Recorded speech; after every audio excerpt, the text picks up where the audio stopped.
সরকারি হাসপাতালে ডাক্তার পরিষেবা না দিয়ে সেই টাইমে কিন্তু প্রাইভেট নার্সিংহোমে চিকিৎসা পরিষেবা দিচ্ছেন, কি বলবেন?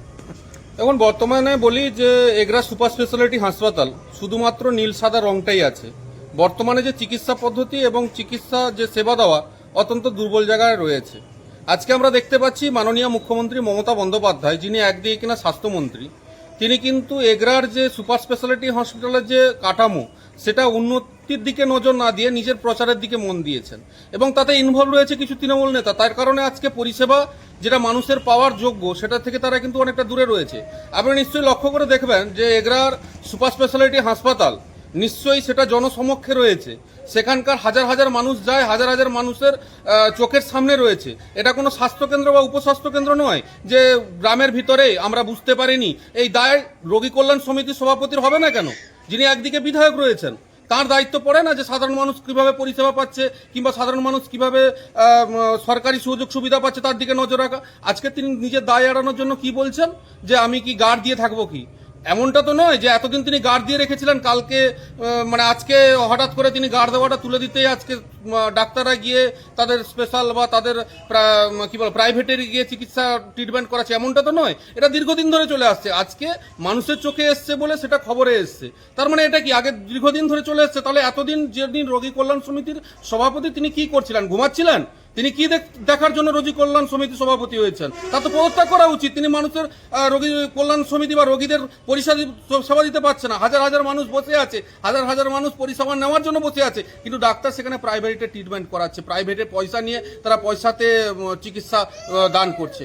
আসলে এটা কিছু নয়। এটা যে বর্তমানে চিকিৎসা পদ্ধতির যে নগ্ন এবং বিভৎসময় চরিত্র, সেটা এগরা সুপার স্পেশালিটি হাসপাতাল চোখে আঙুল দিয়ে দেখিয়েছে। এগুলো সাধারণ মানুষ বুঝতে পারছে। আজকে প্রাইভেটে শুধুমাত্র প্রাইভেটে মানুষ কেন দেখাচ্ছে? আজকে সাধারণত দেখা যাচ্ছে যে নীল সাদা রঙের পিছনে যে চিকিৎসাটা পাওয়া উচিত মানুষের সেটা কিন্তু পাচ্ছে না। আজকে রোগী কল্যাণ সমিতির সভাপতি আমাদের শ্রদ্ধেয় বিধায়ক সাহেব তিনি একটা লিস্ট প্রকাশ করেছেন, আপনাদের মাধ্যমে দেখলাম যে তিনি বলছেন এতজন মানুষকে আমরা পরিষেবা দিয়েছি। আমি বলতে চাই যে বিধায়ক সাহেব, আর আপনি আপনার যে কতজন মানুষ এই গত কয়েক মাসে মারা গেছেন এবং কত মানুষকে রেফার করতে হয়েছে এখানে চিকিৎসা পদ্ধতি না থাকার কারণে, তার লিস্টটা আগে প্রকাশ করুন। এখানে শুধুমাত্র দেখাচ্ছেন যে আমি এত মানুষ পরিষেবা পেয়েছে, মানুষ পাবে তো। এটা মহকুমা হাসপাতাল, এটা সুপার স্পেশালিটি হাসপাতাল, বিভিন্ন দূর দূরান্ত নিজের বিধানসভা নয় পার্শ্ববর্তী মোহনপুর থেকে শুরু করে গোমুন্ডা বোড়াই থেকে শুরু করে পশ্চিম মেদিনীপুরের একটা অংশ এখানে কিন্তু এসে চিকিৎসা দান করে। এই চিকিৎসা পদ্ধতি যদি এতটা সুন্দর হতো তাহলে আজকে মেডিকেল ডায়াগনস্টিক সেন্টারের নামে এগরা শহরে গোটা চারিদিকে যেদিকে যাবেন বিভিন্ন ডাক্তাররা বসে আছে চেম্বার খুলে। কিসের কারণে? যদি এত সুন্দর পরিষেবা থাকে সুপার স্পেশালিটি হসপিটালের। আমার নিজের অভিজ্ঞতা থেকে বলছি, বিগত কয়েক মাস আগে আমি গেছিলাম রাত তখন 1:30, আমি গেছিলাম প্রসূতি বিভাগে, যেখানে মহকুমার হাসপাতাল, সেখানে আমি রাত 1:30টার সময় গিয়ে দেখি ইমার্জেন্সি লাইট বন্ধ। আমি যখন ডাকাডাকি করি, একজন নার্স ঘুমন্ত চোখে এসে বলে কি ব্যাপার বলুন।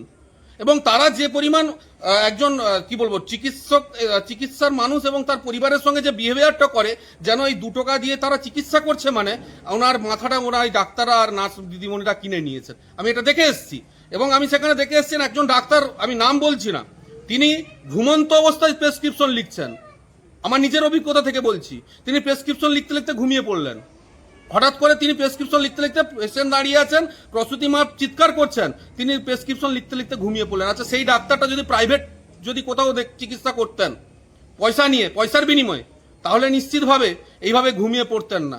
তো যাই হোক, আজকে যে বর্তমানে যে পরিস্থিতি কাল আমরা টিভিতে দেখছি যে ডাক্তার দৌড়াচ্ছে, পুলিশ দৌড়াচ্ছে, বর্তমানে মাননীয় মুখ্যমন্ত্রী মমতা বন্দ্যোপাধ্যায় চিকিৎসার অর্থাৎ স্বাস্থ্যমন্ত্রী হওয়া সত্ত্বেও চিকিৎসার দিতেও ব্যর্থ, আর পুলিশ প্রশাসন তার যে নিরপেক্ষতা বা প্রশাসনিক যেভাবে শক্তপুক্ত থাকার দরকার আছে সেটা থেকেও ব্যর্থ। তার মানে এগরার যে পরিস্থিতি কতটা ভয়ানক কালকে সাধারণ মানুষ দেখিয়ে দিয়েছে চোখে আঙুল করে এক চিকিৎসা বিভাগের এক বিভৎস নগ্ন অবস্থা। নাম? আমার নাম অরূপ দাস, আমি ভারতীয় জনতা যুব মোর্চার রাজ্য কমিটির মেম্বার এবং কাঁথি জেলার যুব মোর্চার ইনচার্জের দায়িত্বে রয়েছে।